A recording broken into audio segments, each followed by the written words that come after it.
सबका मंगल होए रे।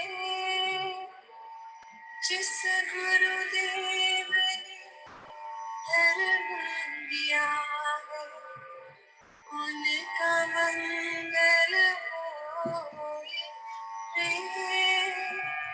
जिस जननी ने जन्म दिया है, उसका मंगल होए रे।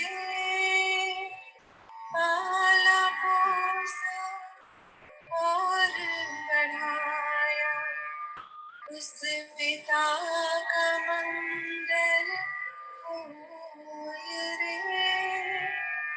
इस जगत के सब दुखियारे प्राणी का मंगल होए रे।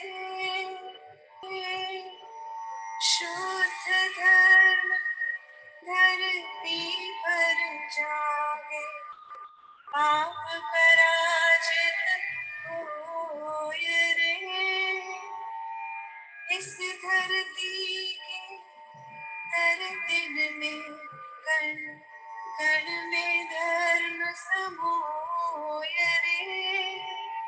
शुद्ध धर्म जन जन में जागे, घर घर शांति समोए रे। तेरा मंगल मेरा मंगल, सबका मंगल होए रे।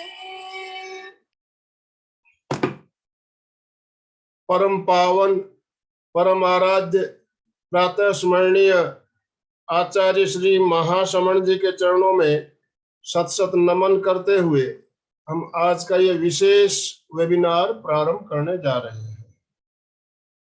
सभी बंधुओं और बहनों को जय जिनेंद्र, सुप्रभात, गुड मॉर्निंग। आज हम एक विशेष और बहुत ही खास आकर्षक टॉपिक लेकर आपके साथ जुड़ रहे हैं। टॉपिक है हमारा केयर फॉर हेयर। बालों का हमारे जीवन में क्या महत्व है हम सब जानते हैं। हम सब सुंदर दिखना चाहते हैं और सुंदरता को बनाए रखने के लिए बालों की बहुत बड़ी भूमिका हमारे जीवन में है। जहां बाल हमारे सुंदरता को बढ़ाते हैं तो सुंदरता को कम भी करते हैं। चेहरे के ऊपर अगर अनावश्यक बाल आ जाए तो हमारी सुंदरता कम भी हो जाती है। तो इतना हमारा बालों का महत्व है, फिर भी हम बालों के प्रति कितना जागरूक रहते हैं। ज्यादातर लोग जागरूक नहीं रहते हैं, जिससे बहुत सारी समस्याओं का सामना करना पड़ता है। तो हमारे बालों की सुरक्षा हम कैसे करें, इसके बारे में हमारा मार्गदर्शन करने के लिए हमारे साथ नागपुर से जानी मानी विशेषज्ञ ईशा जी अग्रवाल हमारे साथ जुड़ी है और वो हमें कुछ अच्छी बातें, कुछ अच्छी टिप्स बताएगी। तो मैं ज्यादा समय ना लेते हुए राजेश जी पुगलिया से निवेदन करना चाहूंगा कि वो ईशा जी का संक्षिप्त परिचय देते हुए उन्हें सादर आमंत्रित करें। Rajesh ji Pugalia. Thank you MPK. मुझे काफी प्रसन्नता है कि मुझे अवसर मिला है एक ऐसे चार्मिंग व्यक्तित्व से आपका परिचय कराने का जो डॉक्टर फैमिली बैकग्राउंड से है। जी हाँ, मैं बात कर रहा हूँ मशहूर कार्डियोलॉजिस्ट डॉक्टर विकास बिस्ने जी की सुपुत्री डॉक्टर ईशा अग्रवाल की, जो एमबीबीएस डीडीबीबीएल डर्मोलॉजिस्ट एवं लेजर एक्सपर्ट है। आप Mahatma Gandhi institute of medical science Sevagram से ग्रेजुएट है और इस क्षेत्र में 10 से अधिक वर्षों का एक्सपीरियंस, इनकी कुशलता का परिचय है। आप Cutis ENT and laser centre के डायरेक्टर हैं, जो कि लोकमत चौक नागपुर में स्थित है एवं इनकी सेवाएं कई सारे कॉरपोरेट हॉस्पिटल्स में भी अटैच है। आपका सेंटर अल्ट्रा मॉडर्न, अत्याधुनिक एवं यूएस एफडीए अप्रूव्ड उपकरण एवं संसाधनों से लैस है। अन्य प्रोसीजर्स जैसे पीआरपी, डरम्ब्रेशन, बोटॉक्स, फिल्टर्स के साथ साथ लेजर प्रोसीजर्स में भी ये पेशेंट है। आपके पति doctor Gaurav Agarwal ENT, sir नाक कैंसर स्पेशलिस्ट एवं एलर्जिस्ट हैं। आप वर्ल्ड की सबसे बड़ी business networking organisation BNI Blanco की सदस्य हैं। आपकी 2 प्यारी बच्चियां, इनकी बग्गियों की फूल और कली है। आपके और इनके बीच अधिक समय न लेते हुए आप सभी से गुजारिश करूंगा, चैट बॉक्स में ओम अहरम लिखकर डॉक्टर ईशा अग्रवाल का जोरदार स्वागत करें। डॉक्टर ईशा से निवेदन, हेयर केयर वेबिनार को अपना मार्गदर्शन करते हुए वेबिनार के अंत में प्रश्न आमंत्रित करें। डॉक्टर ईशा अग्रवाल से रिक्वेस्ट, अपने आप को अनम्यूट करें और इस समस्त कार्यक्रम का संचालन अपने हाथ में ले और हमारा मार्गदर्शन प्रारंभ करें। Thank you. ओम अरहम, ओम अरहम। तो सबसे पहले तो मैं MP के फिटनेस सेठिया जी और राजेश पुगलिया जी को धन्यवाद करूंगी कि मुझे इतना अच्छा प्लेटफॉर्म दिया है आज और इतना सुंदर वर्णन किया है मेरा। तो ज्यादा समय ना बिताते हुए सबको जय जिनेंद्र। और मैं अपना प्रेजेंटेशन शेयर करती हूँ सर। तो पुगलिया जी ने मेरा इंट्रोडक्शन तो दे दिया है। मैं डर्मेटोलॉजिस्ट हूँ, कॉस्मेटोलॉजिस्ट हूँ और लेजर एक्सपर्ट हूँ। MBBS मेरा Mahatma Gandhi institute medical sciences Sevagram से हुआ है और पोस्ट ग्रेजुएशन भी डर्मेटोलॉजी में सेवाग्राम से ही हुआ है। काफी लेजर प्रोसीजर, बोटॉक्स फिलर के वर्कशॉप मैंने अटेंड करे हैं और कई जगह पे मैं स्पीकर भी रही हूँ। तो आज हम बेसिकली जानेंगे कि हेयर केयर कैसे करा जाता है, बेसिक हेयर केयर टिप्स क्या होती है और कैसे हमें इस कोविड एरा में ध्यान देना चाहिए कि बालों का विशेष ध्यान कैसे देना चाहिए। ये सब चीजें मैं आज के लेक्चर में आपको बताऊंगी। अगर सिंपल इंट्रोडक्शन हम देखे जाए तो हेयर एक सिंपल स्ट्रक्चर है जो कि हमें सारी मतलब बालों से जो है हमारी शान होती है।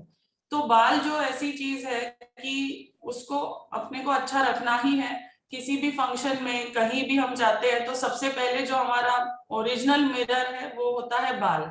अगर हमारे बाल अच्छे होते हैं तो हमारा कॉन्फिडेंस लेवल भी अच्छा होता है। तो इसीलिए उसको इम्पॉर्टेंट फंक्शन बोलते हैं सोशल फंक्शनिंग में। और बाल जो बनाए जाते हैं टफ केराटिन से बनाए जाते हैं।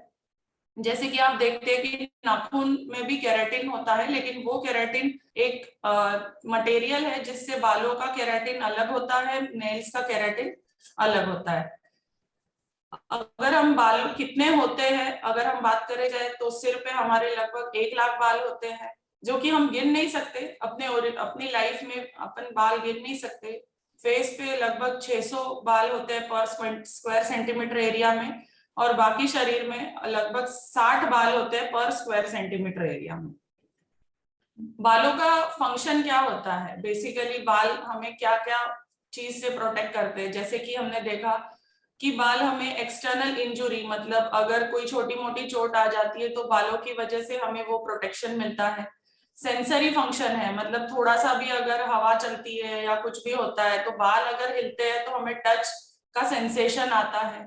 साइकोसोशल इंपॉर्टेंस, ये सबसे इंपॉर्टेंट फंक्शन है क्योंकि अगर बाल नहीं होते हैं तो इंसान का कॉन्फिडेंस लेवल बहुत कम हो जाता है, कहीं जाने की इच्छा नहीं होती है। अगर ऐसा दिखता है कि किसी ज्यादातर फीमेल सोसाइटी में अगर देखो तो लगता है अरे उसके बाल तो इतने उम्र में भी इतने अच्छे हैं तो वो क्या खाती है, क्या न्यूट्रिशन लेती।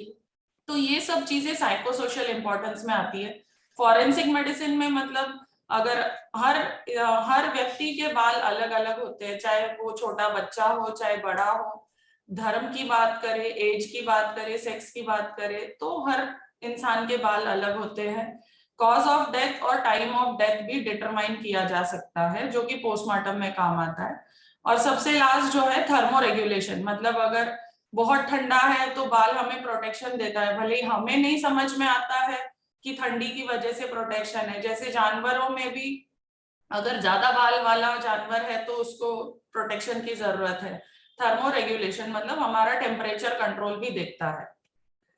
अभी हेयर फॉल के कॉजेज तो बहुत सारे होते हैं, मैंने कुछ कॉजेज यहाँ पे आपको नोट डाउन करे हैं।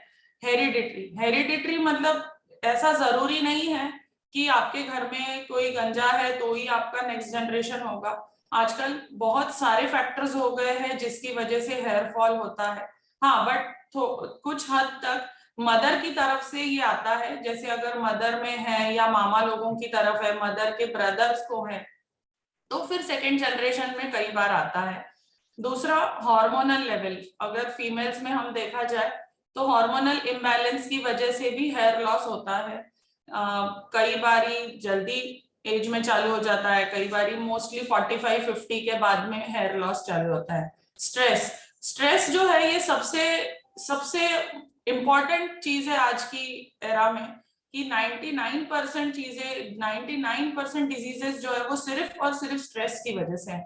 अगर मैं ये तो नहीं बोलूंगी कि स्ट्रेस मत लीजिए, सबके लाइफ में कुछ कुछ तरीके का स्ट्रेस होता है, किसी को मेजर होता है, किसी को कुछ कम लेवल का होता है। लेकिन हाँ, अगर हम ये सोचे कि मेरे बाल कम हो गए हैं, कैसे होगा, इस चीज का अगर हम स्ट्रेस लेते हैं तो उसको भी हमें थोड़ा काम डाउन करना चाहिए।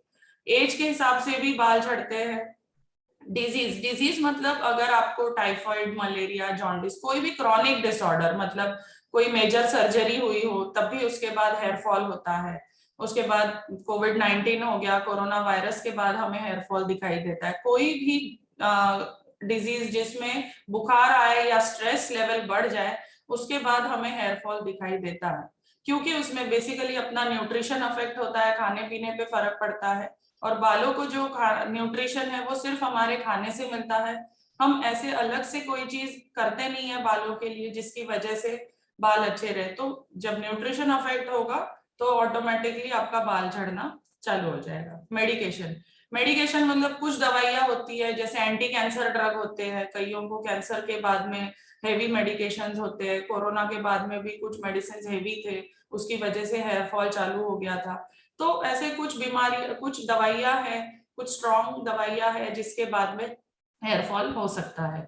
पुअर न्यूट्रिशन, ये तो सबसे इम्पोर्टेंट चीज है। इसमें अगर आपका खाना पीना अगर न्यूट्रिशियस डाइट नहीं है तो आपका हेयर फॉल होगा ही। उसमें प्रॉपर न्यूट्रिशन होना चाहिए, बैलेंस डाइट होना चाहिए, तो ही आपके बाल अच्छे रहेंगे।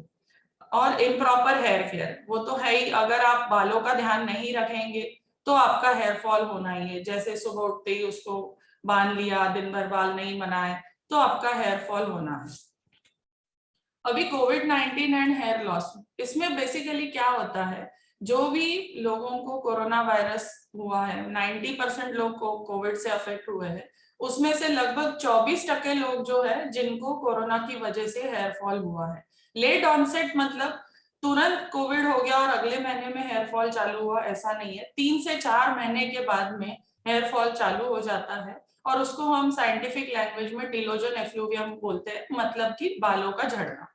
तो ये सबसे कॉमन चीज हो गई। और इसको हम कैसे नोट करते हैं कि अगर आपके बाल बहुत ज्यादा बल्क में गिर रहे हो, मतलब हमें पता होता है कि हमारे बाल किस तरीके से झड़ते हैं, 100 से 150 बाल एवरेज होते हैं जो रोज झड़ते हैं। तो अगर आपको लगता है कि आपके जो डेली बाल करने के बाद बाल झड़ रहे हैं, ब्रश कंघी करने के बाद या नहाने के बाद, शॉवर लेने के बाद, अगर आपके बहुत ज्यादा बाल झड़ रहे हैं, तब हम बोल सकते हैं कि हाँ, आपको सिग्निफिकेंट हेयर लॉस है।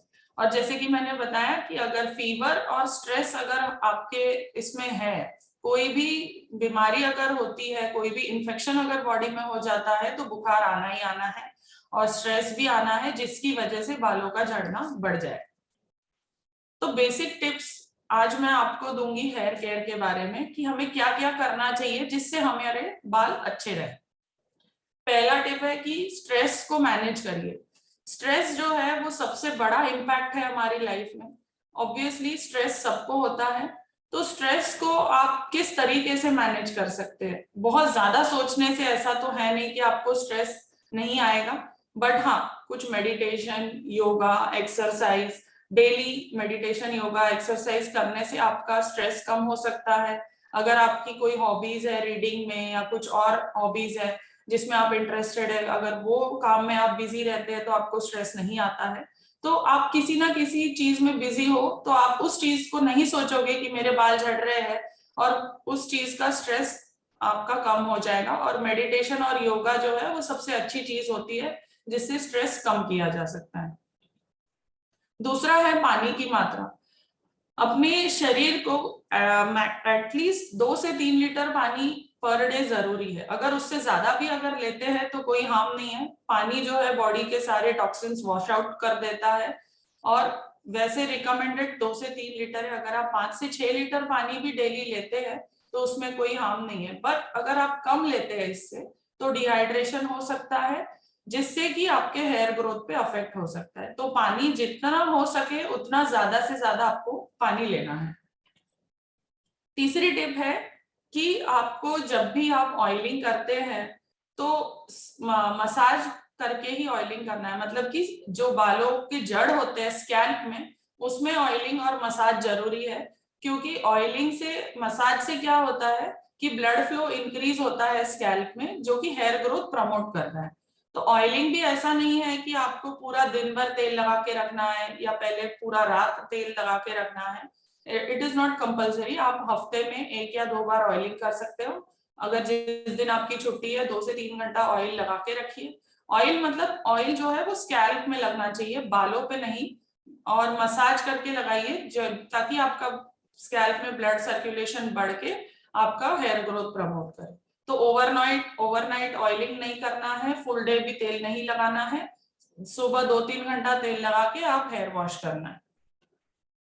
चौथा टिप आता है कि शैम्पू किस प्रकार से यूज करना है। ऐसा नहीं है कि बहुत सारा शैम्पू यूज करने से आपके बाल अच्छे हो जाएंगे। जितना जरूरी है, मतलब क्वार्टर साइज डॉलप मतलब थोड़ा, जितना बॉटल का ढक्कन होता है या तो उतना। और अगर आपके बाल बहुत ज्यादा लंबे हैं तो आप उसको उसके हिसाब से आप शैम्पू ले सकते हो। लेकिन छोटे से बाल है और बहुत ज्यादा शैम्पू करने से ऐसा नहीं है कि आपके बाल बहुत अच्छे हो जाएंगे। जितना जरूरी है उतना ही, और शैम्पू भी मसाज करते हुए ही करना है, बहुत ज्यादा विगरसली शैम्पू नहीं करना है।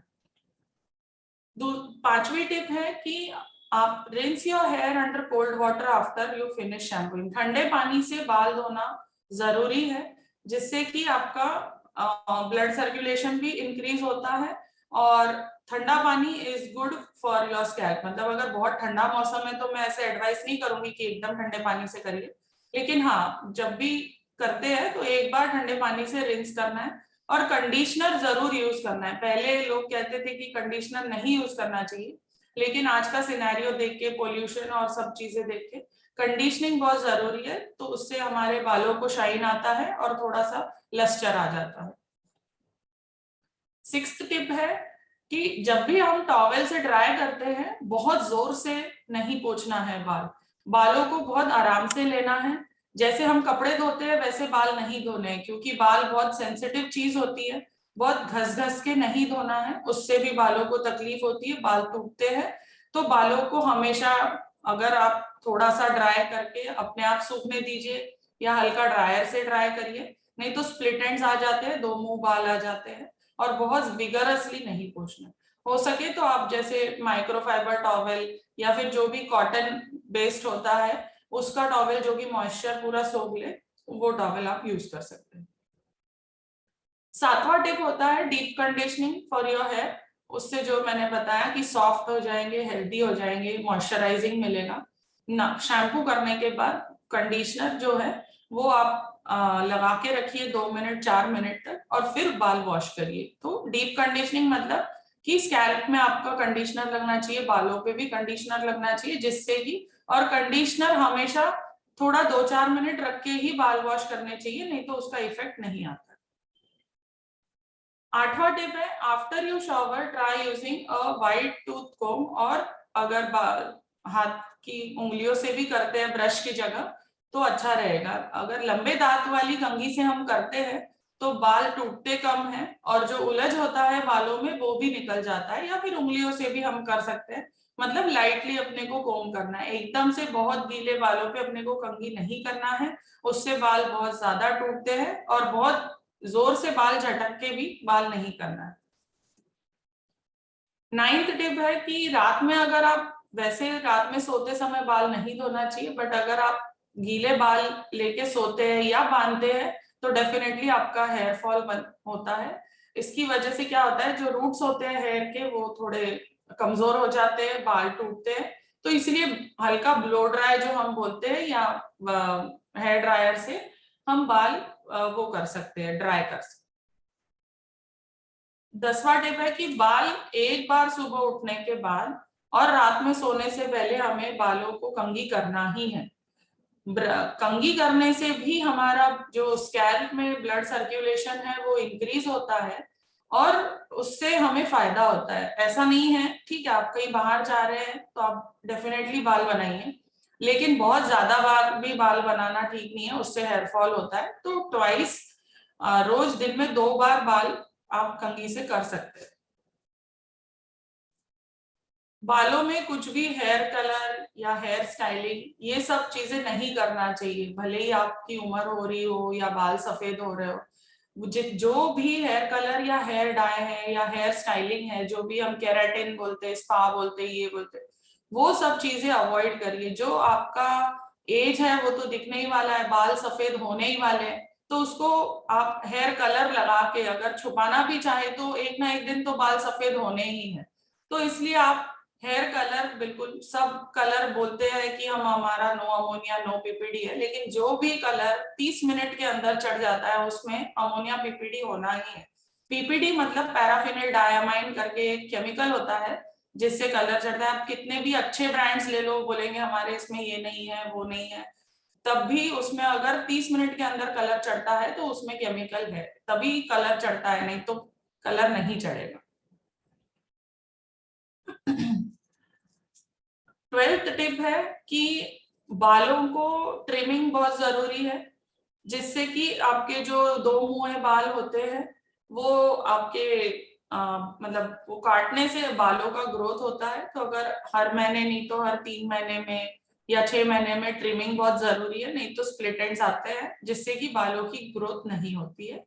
और उसकी वजह से जैसे आप ट्रिमिंग भी करते हैं तो आपके बाल भी थोड़े अच्छे रहते हैं। कोई हेयर कट करना है तो आप ट्रिम करके कर सकते हैं, तो उसकी वजह से डेड एंड्स नहीं आएंगे और बाल आपके बढ़ेंगे। 13 टिप है कि फाइनली जो हम आते हैं कि आपका डाइट प्रॉपर होना चाहिए, जैसे कि प्रॉपर अमाउंट में न्यूट्रिशन मिलना चाहिए तो ही आपके बालों की ग्रोथ होगी। विटामिन्स, मिनरल्स, जैसे कि अगर आप नॉन वेजिटेरियन है तो एग में प्रोटीन होता है, पनीर हो, अगर वेजिटेरियन है तो पनीर हो गया, सोयाबीन हो गया, दालें हो गई, पल्सेस, ये सब चीजों में प्रोटीन की मात्रा आपको ज्यादा मिलेगी। फिर हरी सब्जियां, टमाटर और बीटरूट, इन सब चीजों में से आपको आयरन मिलेगा। नट्स और सीड्स में मतलब ड्राई फ्रूट्स हो गए हर प्रकार के, बादाम हो गए, अखरोट हो गए, ये सब चीजें आपको थोड़ी मात्रा में लेना बहुत जरूरी है, जिससे कि आपको ओमेगा फैटी एसिड मिलेगा। विटामिन सी आपको वो तो सभी को पता है, नींबू हो गया, संतरा हो गया, ये सब चीजों में आपको विटामिन सी फलों से मिलेगा। विटामिन ए आपको पपीता हो गया, गाजर हो गया। तो प्रॉपर न्यूट्रिशियस अगर बैलेंस डाइट रहता है तो डेफिनेटली आपको उसमें फायदा मिलेगा, क्योंकि जो न्यूट्रिशन है वो मैटर करता है, वो ही सब चीजें आपने लेना चाहिए। तो रूटीन टिप्स क्या आती है इसमें कि ऑयलिंग करिए, 2 से 3 टाइम कर सकते हैं, 2 टाइम बहुत है। उसमें नरिशमेंट मतलब आप ऑयलिंग जैसे मैंने बताया कि हफ्ते में 1 या 2 दिन करिए, सुबह के टाइम लगाइए, 2 से 3 घंटा रखिए। और अगर आप तेल लगाते हैं तो उसको हल्का गरम करके लगाइए और फिर मसाज करिए, जिससे कि पेनिट्रेशन अच्छा होता है, रूट्स तक जाता है। तो हल्का गरम करके आप ऑयलिंग कर सकते हैं मसाज करके। शैम्पू आप यूज करिए, मसाज करके शैम्पू ही करिए, जिससे कि मैंने बताया आपको कि ब्लड फ्लो इंक्रीज होता है स्कैल्प में और हेयर ग्रोथ को प्रमोट करता है। कंडीशनर हमें लगाना चाहिए, जिससे कि हमारे बाल ड्राई नहीं होंगे, कंडीशनिंग होगी, मॉइस्चराइजेशन होगा और रूट को डैमेज नहीं होगा। तो कंडीशनर बहुत जरूरी है, क्योंकि हम बहुत जगह घूमते हैं, डस्ट पोल्यूशन बहुत सारा होता है। हाइजीन, आपका जो टॉवेल्स है, पिलो कवर है, जो अपना सराउंडिंग है, वो सब आपके हाइजीन मैटर करता है। वो सब चीजें अगर आप हाइजीनिकली रखते हो तो डेफिनेटली बाल भी अच्छे रहेंगे। और आजकल हेयर सीरम का यूज होता है, जो कि जिसकी वजह से आपके बाल मतलब उसका कोई साइड इफेक्ट नहीं होता है, उसमें कुछ कंटेंट्स ऐसे होते हैं जो कि बालों को नरिश करता है, थोड़ा सा शाइनी लुक आता है। और हेयर सीरम जो होता है वो बेसिकली शाइन देता है और नरिशमेंट देता है। तो हेयर सीरम आजकल बहुत सारे आ गए मार्केट में, आप यूज कर सकते हैं। प्रॉपर आपको क्या रिकमेंडेड है ये आपको डर्मेटोलॉजिस्ट बताएंगे। तो ये सब चीजें आप कर सकते हैं अपना रूटीन टिप्स में। तो ट्रीटमेंट में क्या चीजें आती है? ट्रीटमेंट में अगर आपको बहुत ज्यादा एक्सेसिव हेयर लॉस है तो बिल्कुल डर्मेटोलॉजिस्ट को आपने कंसर्न करना चाहिए। खुद से दवाई नहीं लेना चाहिए। किसी ने बता दिया अरे ये तेल लगा के देख लो, इससे बाल कम हो जाएंगे, ये वाले के पास चले जा आयुर्वेदिक, वो ले लेंगे। तो ये जो अपन खुद से मेडिकेशन करते हैं वो चीजें बिल्कुल भी नहीं अच्छी है। किसी ने बता दिया अरे वो डॉक्टर ने मेरे को मिनॉक्सिडिल दे दिया तो आप भी लगा के देखिए। तो बिना एडवाइस के कोई भी मेडिकेशन नहीं लेना चाहिए। आप प्रॉपर एडवाइस लीजिए डॉक्टर से, स्पेसिफिकली डर्मेटोलॉजिस्ट से जो कि स्किन, हेयर और नेल में करते हैं। तो सेल्फ मेडिकेशन अवॉइड करिए। बहुत सारे ट्रीटमेंट ऑप्शंस है आजकल बालों के लिए। ऐसा नहीं रहा है कि बाल कम हो गए तो हेयर ट्रांसप्लांट ही करना पड़ेगा, ऐसा कुछ नहीं है। बहुत सारे मेडिसिन आते हैं, सीरम्स आते हैं, तेल के फॉर्म में आते हैं, मल्टीविटामिन टैबलेट्स आती हैं, बहुत सारी काउंसलिंग होती है, पीआरपी थेरेपी होती है जो कि बाल को बढ़ाने के लिए हम काम करते हैं। तो ऐसा मत सोचिए कि हमारे बाल अगर झड़ रहे हैं या कम हो गए तो हम बिल्कुल हार गए, तो ऐसा बिल्कुल मत सोचिए। सब ट्रीटमेंट ऑप्शंस अवेलेबल है and depending on the severity और टाइप ऑफ हेयर लॉस आपको उसी हिसाब से दवाई दी जाएगी डॉक्टर से। ऐसा नहीं है कि आपके साथ में और कोई लोग आए या पहले मेरे पास आके गए या किसी डॉक्टर के पास गए हैं और बोला अरे तेरे को तो ये दवाई दे दी, मुझे तो नहीं दी, तो मेरे तो बाल अभी बढ़ नहीं रहे। तो हर एक का अपना अलग अलग सब्जेक्ट टू सब्जेक्ट वेरी करता है कि जैसे मेरे बाल है वैसे ही सामने वाले के रहेंगे क्या, ये नहीं है, ये सिर्फ डॉक्टर जान पाएगा। तो इसलिए आप ये मत सोचिए कि उसको एक चीज ज्यादा दे दी तो उसके अच्छे हो जाएंगे या मुझे एक चीज कम दे दी तो मेरा अच्छा नहीं होगा। उस चीज के क्वेश्चन सॉल्व करने के लिए मैं बैठी हूँ, तो आप मुझे कभी भी पूछ सकते हैं। आखिर हेयर इतनी इंपॉर्टेंट चीज है, चाहे वो आदमी रहो चाहे वो औरत रहो। अगर सुंदर दिखना है तो बाल ही उसकी शोभा बढ़ा सकती है। तो बालों का ध्यान रखना बहुत जरूरी है। और सबसे इम्पोर्टेंट है कि आपका लाइफस्टाइल, आपका खान पान, स्ट्रेस फ्री लाइफ ही आपके बालों को अच्छा बनाएगी। आपका लाइफस्टाइल मतलब लेट नाइट पार्टीज है, आपका जॉब है ऐसा, तो आपको ऐसा नहीं है कि आपको कहीं ना कहीं आपको अपनी लाइफ में ध्यान देना है, थोड़ा कंपनसेट करना है। अगर आप बोलेंगे नहीं मैं तो ऐसे ही करूंगी या मेरा ऐसा ही होगा तो मैं तो कर ही नहीं पाऊंगी, ऐसी कोई चीज नहीं होती है दुनिया में कि हम कर नहीं पाते। Everything is possible. तो अगर आप पॉजिटिव एटीट्यूड रखोगे, आपका लाइफस्टाइल अच्छा रखोगे, आपका डाइट अच्छा रखोगे, एक्सरसाइज और मेडिटेशन करोगे, तो डेफिनेटली आपकी हर चीज अच्छी रहेगी। सिर्फ बाल ही नहीं, आपका शुगर, बीपी, थायराइड जो भी है वो सब चीज आपकी सॉल्व हो सकती है। सिर्फ आपको लाइफस्टाइल चेंज करने की बात है। अगर कोई बोलता है कि मुझे सुबह टाइम ही नहीं मिलता, मैं उठ ही नहीं सकती, तो दैट इज रॉन्ग। आपको टाइम निकालना है। अगर आपको अच्छा दिखना है तो आपको टाइम निकालना बहुत जरूरी है, उसके सिवाय आपकी लाइफ हेल्दी नहीं होगी। तो एक ही चीज नहीं है, बहुत सारी चीजें हैं जिसके लिए हमारा लाइफस्टाइल अच्छा कर सकते हैं। ये कुछ फोटोग्राफ्स है मेरे पेशेंट्स के। तो इसमें जैसे ये पेशेंट आपको बिफोर आफ्टर दिख रहा है और बीच में एक ये छोटा फोटो दिख रहा है, ये पीआरपी थेरेपी करते हैं हम। इसमें 10 ml हम ब्लड निकालते हैं पेशेंट का, ये ट्यूब में सेंट्रीफ्यूज करते हैं। जैसे कि आप देख रहे हैं कि ये रेड ब्लड सेल्स नीचे सेटल हो गए और ये जो ऊपर है इसको पीआरपी बोलते हैं, मतलब प्लेटलेट रिच प्लाज्मा थेरेपी। तो ये यंग पेशेंट है, इसके ऐसे बाल थे जब ये हमारे पास आए थे। इसकी हमने पीआरपी थेरेपी करी। ये पूरा जो है हम यहाँ पे इंजेक्ट कर देते हैं, मतलब इंजेक्शन देते हैं बालों में। ये पेनफुल नहीं होता है, थोड़ा सा चींटी काटे जैसा पेन होता है, बट ये जो रिजल्ट आप देख रहे हो कि ये 2 से 3 सिटिंग के बाद इसका रिजल्ट है। और बिल्कुल भी सेफ प्रोसीजर है। आपका ही ब्लड लेंगे, स्टेराइल ट्यूब में सेंट्रीफ्यूज करेंगे और उसके बाद आपके ही सिर में ये पूरा प्लाज्मा जो है ये इंजेक्शन से दे देंगे। और ये बंदा था, इसकी शादी नहीं हो रही थी सिर्फ बाल की वजह से, तो अभी इसकी शादी हो गई है।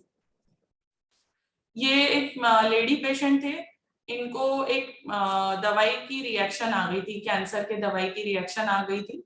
और कई दवाई देने में आ गई थी, उनको प्रॉपर काउंसलिंग नहीं किया गया था, तो उनके पूरे बाल झड़ गए थे। ये फीमेल पेशेंट है। और जब ये मेरे पास आए थे तो मैंने उनको ट्रीटमेंट दिया। ऑलमोस्ट 65-70 ईयर्स के थे ये पेशेंट।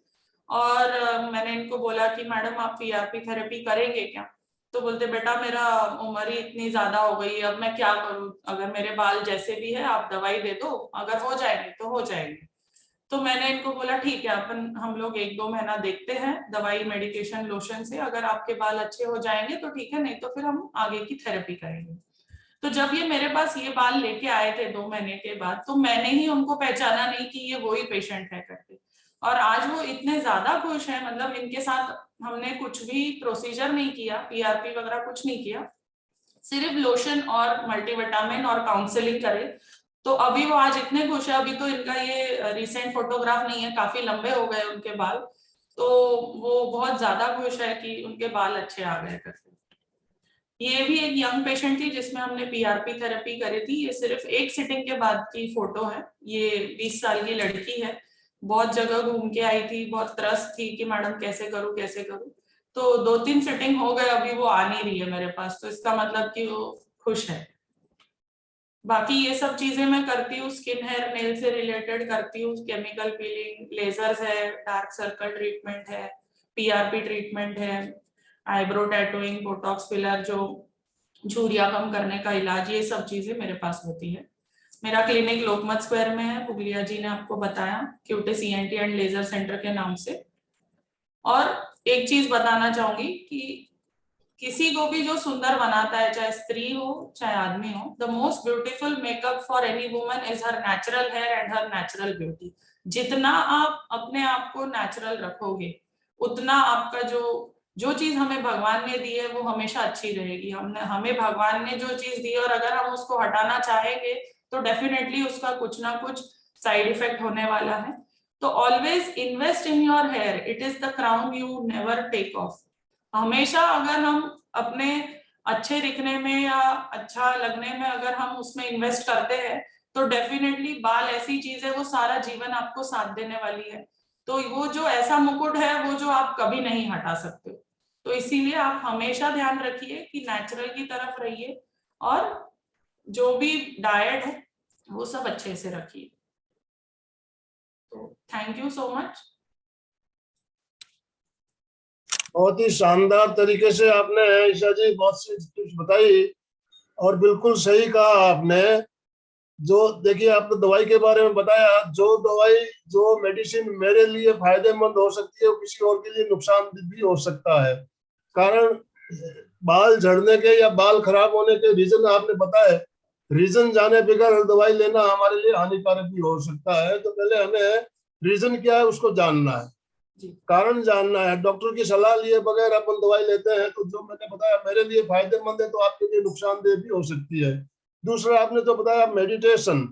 मेडिटेशन बहुत बड़ा एक हमारा साधन है जो हमें टेंशन तनाव से मुक्त रखता है। मैं मेडिटेशन ट्रेनर हूँ, मैं इस बात को समझता हूँ। मैं हमेशा अपनी क्लास में कहता भी हूँ, मेडिटेशन हमारा जो तनाव मुक्त रहने के लिए इससे बढ़िया और कोई साधन नहीं। और तनाव से ही सारी बीमारियां आती हैं, बाल झड़ने का भी मुख्य कारण तनाव ही है।